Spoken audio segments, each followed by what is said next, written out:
कृष्ण भगवान की एक बात बता रहा हूं ना, ये ध्यान से सुनिए, पूरे जीवन में काम आएगा।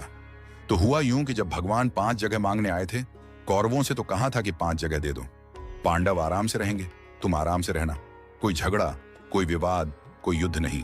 तो शकुनी ने दुर्योधन को कहा कि सुर्योधन इसे बंदी बना लो। ये उनका फेवर लेके आया है। दुर्योधन का नाम सुर्योधन था। तो अब जो है, दुर्योधन ने यह ऐलान कर दिया कि बंदी बना लो। अब ठाकुर जी को कौन बंदी बना सकता है? तो पहली बार ठाकुर जी ने अपने जीवन काल में पहली बार वो ऊर्जा दिखाई थी, वो लाइट दिखाई थी कि मैं हूं। अब उसके बाद कृष्ण वहां से चले गए, कह करके कि अब युद्ध होगा। और धृतराष्ट्र ने राज ज्योतिषी को बुलाया कि जानने के लिए कि क्या होना चाहिए। तो राज ज्योतिषी को बुलाया, राज ज्योतिषी से पूछा कि क्या करना चाहिए, बताओ। तो राज ज्योतिषी ने कहा कि महाराज सुयोधन की कुंडली में राजी हो, कोई हरा ही नहीं पाएगा, निश्चित तौर पर राजा बनेंगे, आप युद्ध करो। और सिर्फ इस बात पर युद्ध का ऐलान हुआ और युद्ध शुरू हुआ।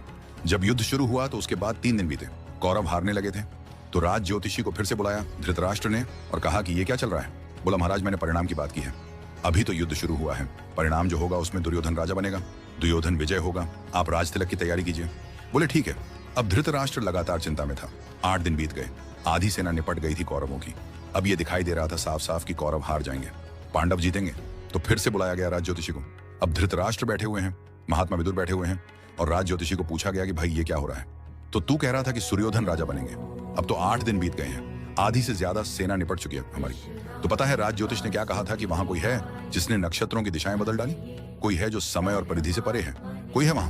तो विदुर ने कहा था कृष्ण है वहां। हाँ, तो जिसके साथ कृष्ण होते हैं ना, अनंत ब्रह्मांड के सारे नक्षत्र, सारे ग्रह उनके चरणों में हैं।